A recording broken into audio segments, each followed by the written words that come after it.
Here we go. I think you have to click a little OK button on your screen. Okay, Elizabeth and Catherine, over to you. Welcome. thank you, Renee. Catherine, would you like to say a little bit before I dive in? Well, mainly what I want to say is I'm not having the best day today, so I'll be in the background running the PowerPoint so I can support Elizabeth, but she'll be our main session leader for today. And thank you again, Elizabeth, for that. Thank you, Catherine. And it's actually very helpful to have her do that, especially since she's not feeling well. And it's nice to just have her presence here. So as Renee said, Catherine and I are really passionate about um, understanding ourselves, understanding others, and seeing that as something that matters, that's really important. And when Catherine and I originally decided on this topic, we didn't realize just how topical it would be. The world seems so topsy-turvy right now. It seems like up is down and down is up in this age of disinformation and misinformation. Uh, Understanding ourselves and others seems more important than ever. Um, and I truly believe, and I know Catherine does as well, that we can be more than just transactional in our relationships with each other. We can choose to value the uniqueness of others, the differences of others, um, whether or not other people are doing that. So we can still choose it for ourselves. Having said that, I don't want to add to any of the divisiveness that's already going on. And one of the things that's so great about type personality, the MBTI, is that our baseline is that we assume that people are going to be different from each other, and that's a strength and not something to be afraid of or something to um, try to prevent. Um, so with that in mind, Catherine, I'll have you move to our expectations for today. We hope that you can adopt a beginner's mindset, and today is merely a start at exploring this rich topic. So basically, we're just gonna, dip our toe in the pool. There are no right or wrong answers, types, or preferences. Share only what you feel comfortable sharing. These activities work whether you're talking about something that's kind of mundane or something that seems profound. So only do what you feel comfortable doing. Enjoy experimenting with these ideas and learning from each other. We find this stuff really interesting, and we really hope that you do as well. Next slide, please.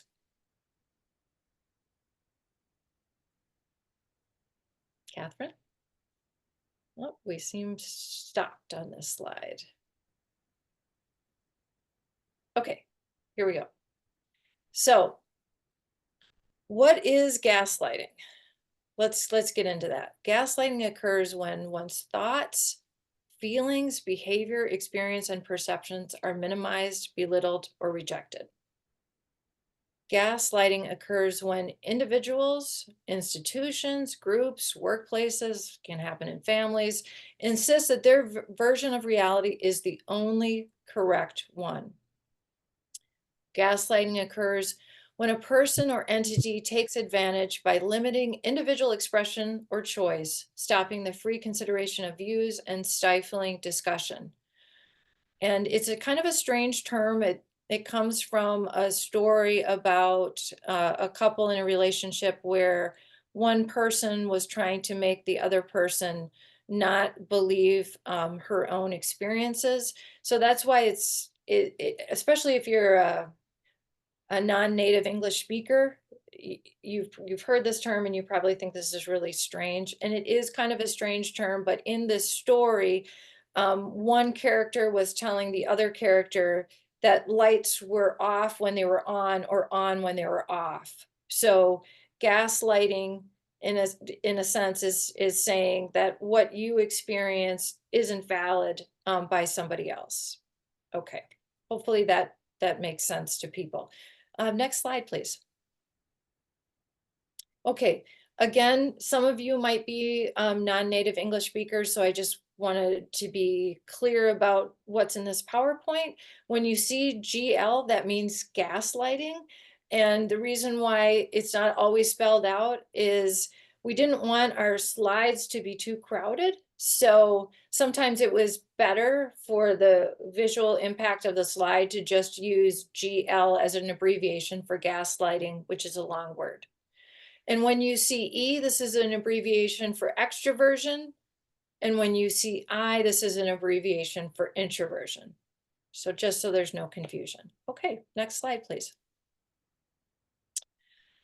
All right, what can we do when gaslighting, again, GL is gaslighting, when gaslighting thrives on confusion, instability, and chaos, which kind of seems like our world right now.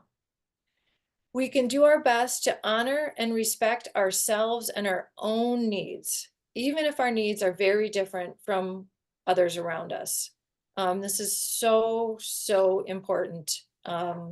If we don't fill ourselves up and keep ourselves healthy, we can't contribute in the best way possible. Not only does that, it not only makes us miserable, but we also can't contribute. We can do our best to honor and respect others' needs, even if they are very different from our own. We can use our knowledge of type to limit the effect of gaslighting on ourselves and to avoid inadvertently gaslighting others. Next slide, please. Okay. So to get a better feel for how we might get into this very deep topic, let's look at extroversion and introversion. And we're going to look at some common differences in style and the needs that arise from these differences. Differences in extroversion and introversion, to my mind, are often overlooked, and their importance to our energy needs tend to be undervalued. We may therefore inadvertently ignore those needs in ourselves and in others, or worse, misjudge ourselves and others for being less than due to these needs. As sort of well known, at least in the type community, and even sort of in the public sphere of this idea of extroversion and introversion, I think we don't give it as much respect as it should have. Okay, next slide, please. So let's just generally lay out some extroversion and introversion communication differences, and these come from Katherine's and my book, Introduction to Type and Decision Making. So extroverts generally is there for a reason. It's not always, it's not every time, it's not what they always want to do. This is just in general. So let's not stereotype people. Extroverts generally want to talk it through first, start with external data, crave breadth, and share their thoughts and feelings freely. Introverts, on the other hand, generally want to think it through first, start with internal data, crave depth, and share thoughts and feelings carefully. Next slide, please. So again, we think that extroversion and introversion appears to many of us as so obvious that the needs that arise from these differences are often overlooked. And if these general differences are not honored or acknowledged in ourselves or others, we can become stressed, we can become frustrated, and less effective. And because E and I are related to how we get and maintain energy, when we are experiencing difficulties or when we see others struggle, we think it can be really helpful to consider whether this person's EI needs are being met. So if I'll use myself, for example, if I find myself struggling, it's often good to ask myself, are my energy needs getting met?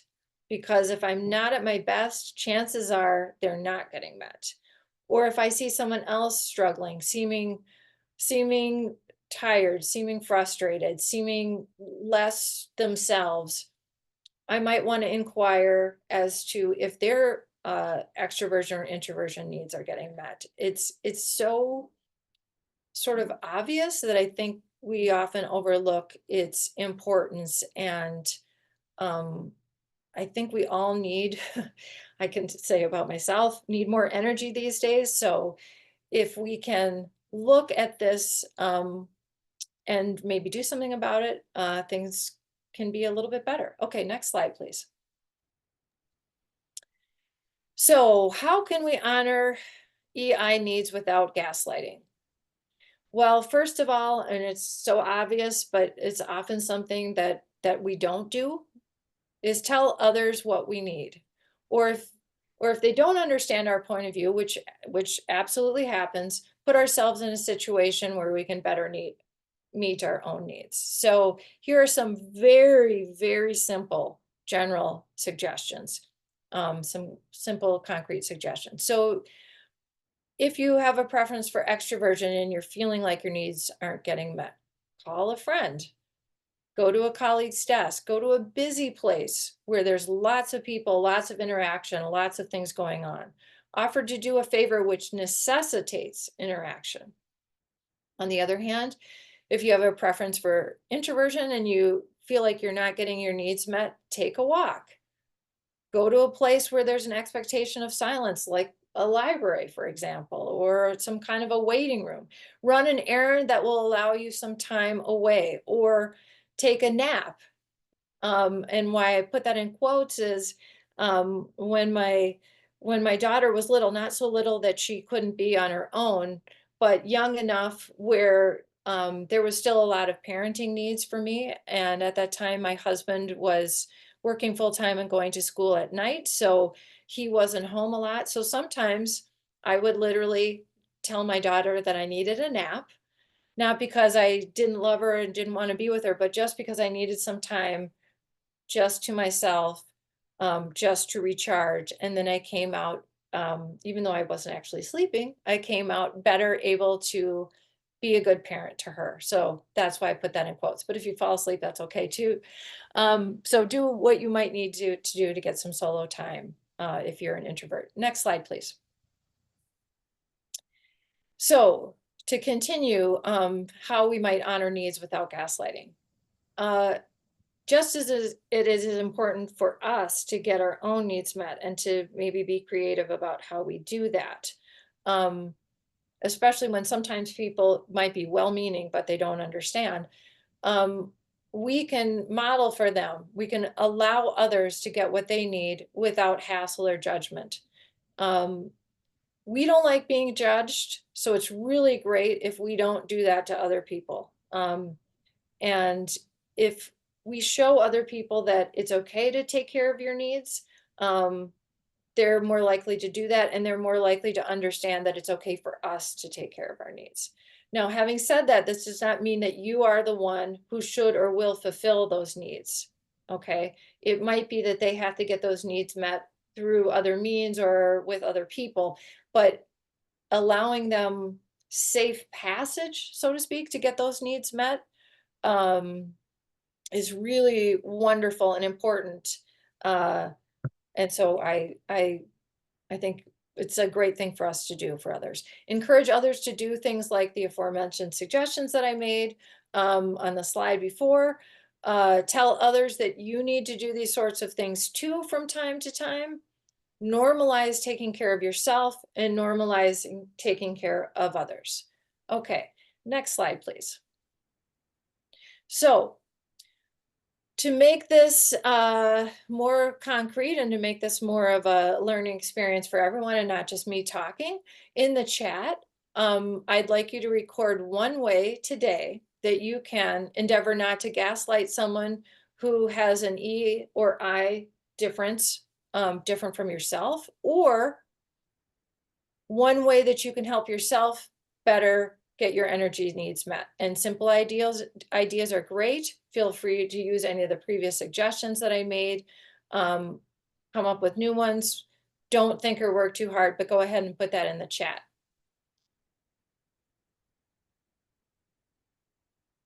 And I'm trying to see the chat right now, and I'm not able to this minute, but I'm gonna get that. Sure, I can get that open. Let's see. Okay, I still can't. I see that the chat is getting Coming in nicely. there we go. Now it's Yeah. now it's showing up. Wonderful. Okay, terrific. There's some great suggestions. So going to yoga class later, so knowing that that's coming up could make you feel better. And then obviously when you're in yoga class, you're going to feel better. Send my extroverted child to hang out with his extroverted grandpa so I can have some space. Great. And then they can enjoy being extroverts together. That's a win-win. Wonderful. Don't react too quickly. Absolutely. Absolutely. Going for a walk with my neighbor. Wonderful, because not only are you talking with your neighbor, but you're seeing the environment change as you walk around. You might run into other people. Terrific. Okay, it's going too fast for me to read them, but let's see here. Went to a yoga class earlier. That's terrific. Group classes to exercise. Absolutely. Declining an invitation from someone I know who triggers me. Oh my gosh, that is great. No matter what your preferences are, that's so important. And if I can just say a funny thing, Katherine and I had the privilege to know a wonderful ISFP woman who we worked with and got to know on a friendly basis. And she used to talk about the 16th type, which is the JERK. So in English, that's jerk. And there are some people that just are difficult, just aren't nice. And it really doesn't matter what their type is, that they're just the 16th type. So yes, avoiding those people is great, no matter your preferences. I love this. Encouraging my extroverted wife to go and meet her friends. Absolutely win-win. Getting taxes done with my eye accountant. Yep. Make time to meditate. Absolutely. Taking a break from my taxes to be around other people. Yes, I have a preference for introversion, but I need to take breaks from doing my taxes by being around other people or going for a walk. So I can relate to that. Okay, terrific. Now I didn't get to read everyone's, and I'll just throw it out to Renee. Is there anything that I missed that I should be calling out? No, I think you got a lot of the good ones there, and there's some repeats as well. For me, it's also about acknowledging what the person said before moving on with my idea, because sometimes it also appears like I'm gaslighting the person, including my lovely wife. So that's something I need to do myself. Yes, absolutely. Thank you. Thank you, Renee. And I love this, joining more online conferences like this. Okay, that's wonderful. Okay, so let's move to the next slide. And thank you all for your input. I really appreciate it. It makes it so much more interesting if we can have interaction.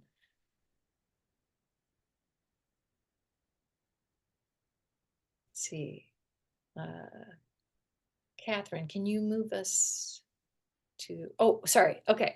So, how can we, sorry about that, Katherine. How can we better ascertain if we are in a gaslighting situation? Because gaslighting thrives on confusion and chaos and making us feel like our perceptions are not valid, not right.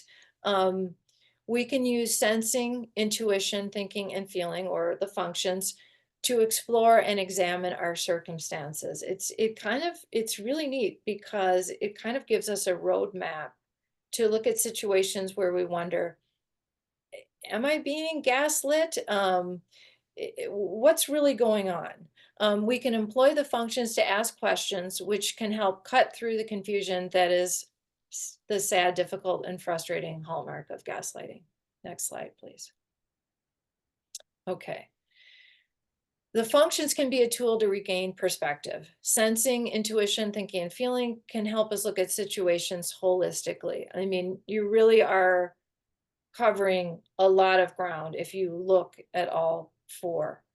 We can focus on one function or another depending on circumstances, or use all four. We may rely too heavily on one or two functions because that's what's comfortable to us. That's what our environment encourages, for example. And so we may need to be intentional, okay, I can do this, intentional about broadening our scope to include the perspectives that less relied upon functions provide. Next slide, please. Okay, so we're going to have you look at the functions and how you might use them to determine if you're in a gaslighting situation, or to look at one that you know is a gaslighting situation in greater detail. But I don't want you to worry that you need to take notes. I'm going to go through all of the questions for each of the four functions first, and then we're going to have you in dyads. But you're going to be given this to download, so you do not need to take notes on this. Okay, next slide, please. So let's start with sensing. In a gaslighting situation, or if you suspect a gaslighting situation, you can use sensing to ask yourself, what are the actual words being said? Do they reflect reality, or am I being expected or pressured to discount common knowledge or my own observations and experience? What behavior am I observing? Are the words I am hearing in accordance with the behavior I am seeing, or is there a mismatch between the two? What are the circumstances around what's happening? What is the setting? Do the circumstances and setting make sense and seem appropriate for what's happening? Or do things seem not to add up and not to make sense? And this one can be, it's so simple, but it's so foundational and so important. How do I physically feel when this person, this group, this team, organization, etc., how do I physically feel when I'm with them? Do I feel at ease, or do I feel bodily sensations of being tense, anxious, tired, etc.? I think many of us, because of the fields we're in, people that are attracted to, you know, personal and professional development, tend to be more intellectual, let's say, or they've gotten used to sophisticated thinking because of a lot of training or education. All that's great, but our original instrument, our bodies, have so much information for us that we can discount or overlook. And my argument is that we shouldn't. We should tune into the information that our bodies are giving us. It's really a gift. And it can help alert us to danger, or can help let us know that, you know what, I feel really safe here. I feel really good. Okay, next slide, please. If you think you're in a gaslighting situation, or you know you are, you can use intuition to ask yourself, when I picture the future with this person, group, team, organization, etc., do I feel hopeful, enthusiastic, and good about where things seem to be leading? Or do I feel worried? Do I feel discouraged or depressed? Am I avoiding thinking about the future and reluctant to make plans or trust that things will turn out well? Have I had a sense that things are not as they seem, or felt an urge to get out of a situation or away from a person, a relationship, a group, which seems hard to define, yet you're feeling it, and hard to source, but it feels really compelling? Have these issues occurred before, or do they seem ongoing? Is there a pattern that I can identify and trace? If there is a pattern, can I imagine others respecting my point of view on it, even if they may not agree? Or if I've already brought up my view, was it taken seriously? Next slide, please. And I just read something in the chat. Yes, I'm sick to my stomach also about the global future, which is, again, as I said in the beginning, when Katherine and I originally had the idea for this topic, we didn't realize how topical this topic, if I can say it like that, really is, unfortunately. Again, if we find ourselves in a gaslighting situation or we suspect that we are, we can use thinking to ask ourselves, is what being said or done fair to me and the others involved? Are standards and expectations unevenly applied? Am I on the losing end of a double standard? Have facts been distorted or applied in ways that are counter to logic? Have I been told that things already widely agreed upon and understood to be true are now in question or are no longer true without a reasonable explanation as to why? Does the issue or problem change or become unrecognizable when I question what is being said? If something that seems counterfactual is being presented as truth, what might this person, group, team, organization, etc., have to gain by trying to convince me or others to believe it? Are there efforts to obscure who will benefit and who won't? Okay, next slide. Again, if I find myself in a situation where I suspect gaslighting or I know gaslighting is occurring, I can ask myself, when I am with this person, group, team, organization, etc., do I feel capable and generally good about myself, or do I find myself doubting my worth? And this can be in a business situation. This is not just about personal stuff. Do I feel included even if there are differences of opinion? Or do I feel as if goodwill and my ability to participate will be rescinded if I don't toe the party line? And I'll just stop here for a second. Disagreements are to me no problem. Having different perspectives are no problem. But is there respect for those differences? Or is my, like I said, is my inclusion, is my ability to participate, does that get taken away if I have a different perspective?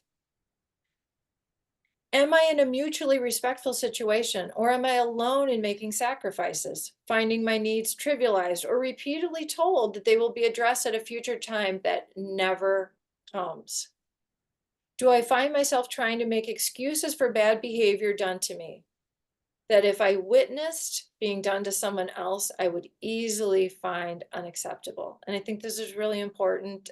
So many of us, doesn't matter what your type is or your preferences, we tend to take a lot of bad behavior from other people. But if we see it done to people that we respect or care about, we say, oh, that's terrible. That, enough is enough. I'm stepping in. But when it comes to ourselves, I think often we don't give ourselves the same grace and protection. And I would encourage all of us to do that. Okay. Lastly, do I find myself being confused about things that up till now I felt I knew in my heart to be true? Am I being explicitly or implicitly pressured not to express my feelings, or being told that my feelings or the feelings of others aren't valid or don't matter? Next slide, please. Okay, so now I'd like people to be in dyads in breakout rooms. And I would like to give everybody 10 minutes. And I would hope that you either you could do 5 minutes of talking of one person, 5 minutes of talking of the other, or you can interweave, but just so that everybody within that dyad is sharing. So we're going to put the functions information in the chat, I think. Renee, are we putting those in there? Yes, Welcoming. okay. So terrific. And we want you to have all of them if you want all of them, but you only need to choose one to work on today in dyads. It doesn't have to be your dominant function or a function in your type code. That's not the point of this exercise. Choose whatever sort of is resonating with you, and think of an experience where you're wondering if you're being gaslit or you are. And this situation could be as simple as you were dealing with a customer service rep and it was a hellish experience. I certainly can relate to that. Or it could be something significant like what's going on with a boss or in a relationship. Whatever you share is up to you. It'll be useful no matter the situation, and only share what you feel comfortable sharing. And I think that we will have time, hopefully we will. If there's anyone that feels comfortable sharing ahas with the larger group, I'd love to hear that. So Renee, could you put people in breakout rooms, and let's give everybody 10 minutes? Absolutely. I'm going to pause the recording now during the breakouts. And if you're alone, just wait a minute and we'll assign someone to you. So everybody should be in pair. Welcome back, everybody. I hope you had a good time. I've restarted the recording. And so back over to you, Elizabeth. I'll spotlight you again for everybody. There we go. Well, I apologize to those of you that were probably still talking. Like I said at the beginning, this is a really rich topic and there's so much to say. But I hope that you got at least a taste of what it might be like to explore these ideas further. And what I'm hoping is that somebody might be willing to share any ahas or anything meaningful from looking at this material with another person in their dyad. And I can't see any. We just had a message in the chat, exactly what you said. It was just getting really juicy. Yes, I'm sorry. Yes, I'm sorry. I figured that would happen. It is a really juicy topic. For some reason, I'm not able to get the participants' pictures up. However, if I someone will raises, unspotlight you then. okay. Do you see more of the people here now? Okay, if anyone would like, and I can't see everybody because of being a host and I've got the PowerPoint, etc. But if anybody would like to share, please either start speaking, or if you want to raise your hand. Unfortunately, I can't see everybody, but maybe Renee and Katherine, I can't see all of you at once. I'm But waiting for volunteers now. It's of course, Elizabeth, now I'm really tempted to hear what was so juicy about your session, but of course it's up to you.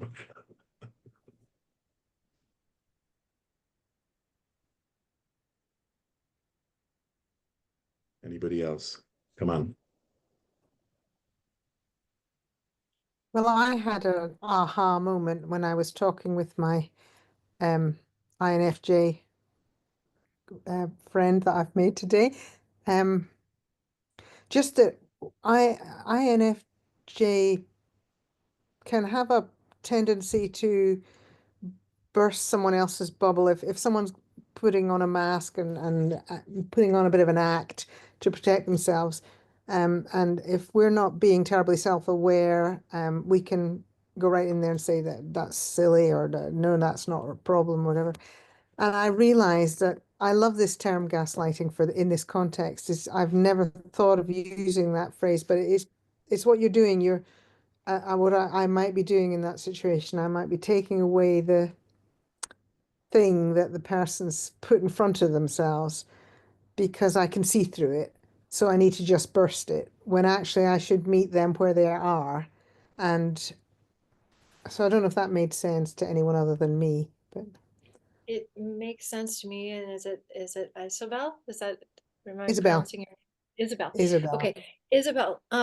It does, because just because we might be really skilled at a particular way of approaching a situation or a problem, it might help the other person to take their own time to come around. We can make suggestions, we can help lead them in certain directions, but if we inadvertently clobber them with Yes. our perspective, even if it's right, and it could be right, it might be too overwhelming, and they can't move from where they are because we've just actually added more weight to their That's right. stress. Yeah. So great. Thank you, Isabel. Elizabeth, the other Elizabeth has raised her hand. Oh, please share. I Hello, my can't. lovelies. Yeah, I don't have my camera on because of technical Oh, problems today. terrific. But that's exactly where we were getting to, what Isabel was saying, like the importance of creating like safety and trust in interpersonal spaces. even if you can see through, especially if you're in a facilitating role, how important that is, and to come alongside people. I think it's exactly what you said, Elizabeth. I'll just agree with you, Elizabeth. There. Well, I Yeah. think you put it really well yourself. Thank you, other Elizabeth. John. Oh, I see another hand, and John? Thanks, Elizabeth. I think one of the things that came out of our discussions was that depending on your type preferences and your favorite process, some of the things in the other list didn't really matter so much. You know, people with my type preference ITP, people could be doing the feeling things to me all the time, and I might not notice or care. But the thinking things really would make more of an impact for me. And I think, Cash, you had a similar, obviously with different types, a similar thing for you as well. Great. Yes, absolutely. And I would also encourage all of us, and I do this myself, if something is particularly difficult, and it could be even just an interesting problem, not necessarily something that's, you know, depressing or difficult in a bad way, to sometimes look at aspects that aren't in my type code, or not what I would normally see as really important right away. But I agree, if we don't honor our home base, so to speak, we're really kind of out of whack. So our home base is so important. So thank you, John and Cash. Others?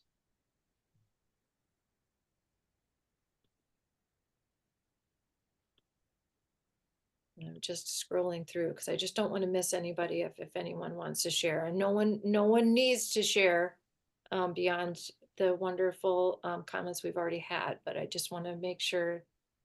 Can I come in, Elizabeth, with just on top of the lovely conversation I had with Isabel? There's a couple of things that were going through our conversation and going through my mind, really. One is this dimension of, gaslighting based on the film is, the difference between when it's strategic or a habit, it's something that somebody does, versus what where Isabel and I got to is through our conversation is becoming aware about how easy it is unconsciously as opposed to consciously gaslight. And based on that, when we have that consciousness, then it's to kind of understand they're gaslighting because they have some needs. And it's a hard work and difficult, but maybe we have to find the better part of us that reaches out to try and understand what those needs are. Is the thought. That's beautifully said, Bill. Thank you so much.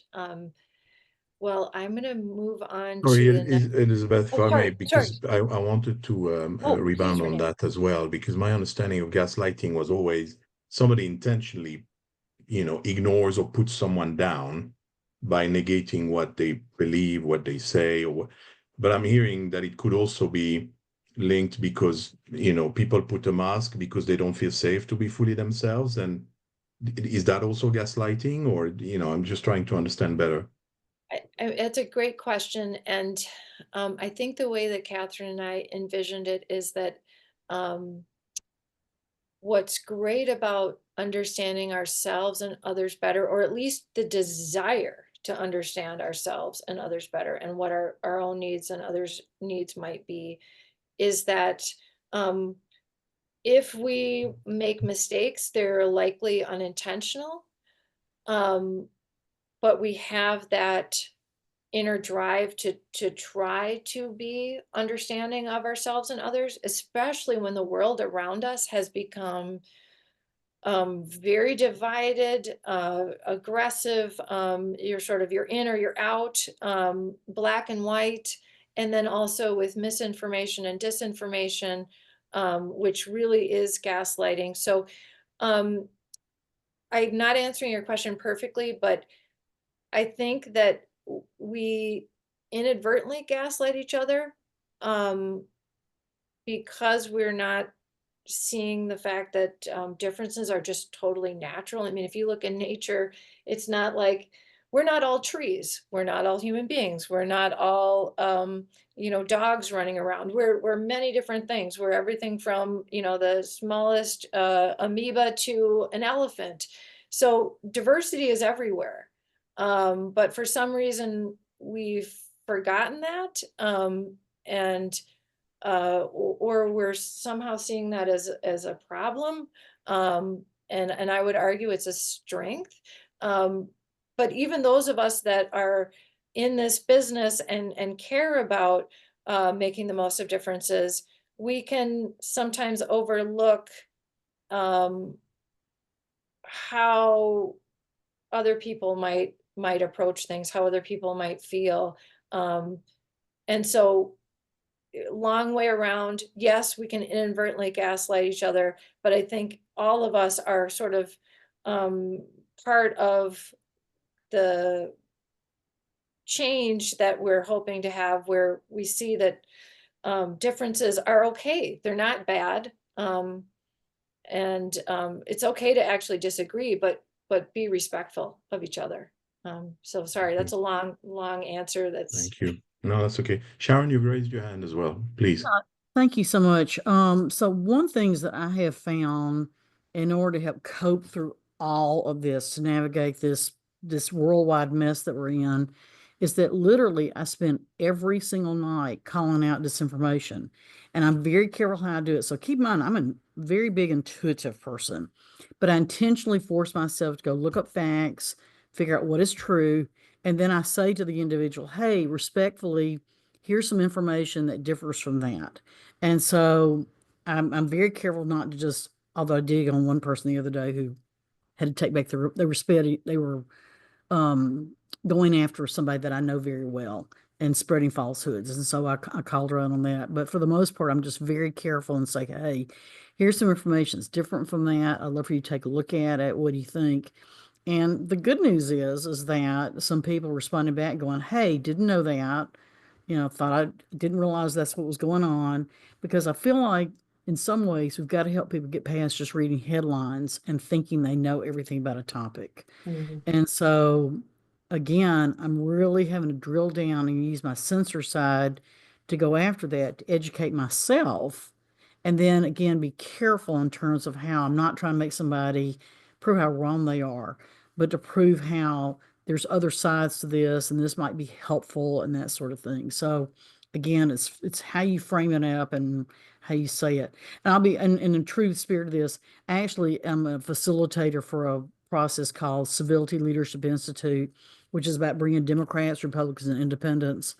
And so it's something that I very much care very much about. But I think especially in this day and time, we need this.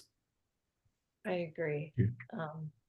Well said, Sharon. Well, We've got 1 minute left, Elizabeth. Sorry, just to Yes. ask me to tell you 5 minutes. It's only 1 minute. Yeah, no, I noticed that too. Thank you, Renee. And thank you, Sharon, for that comment. So let's go to the last slide. Oh, Catherine's already done it.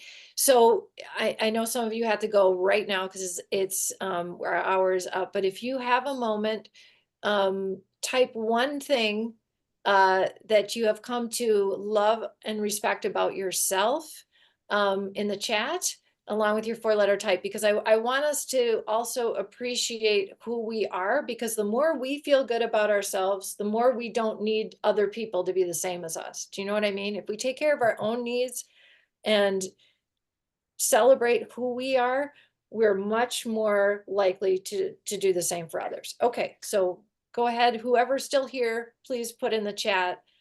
And I think we can save the chats we have in the past, and we'll try to get all that information to you afterwards.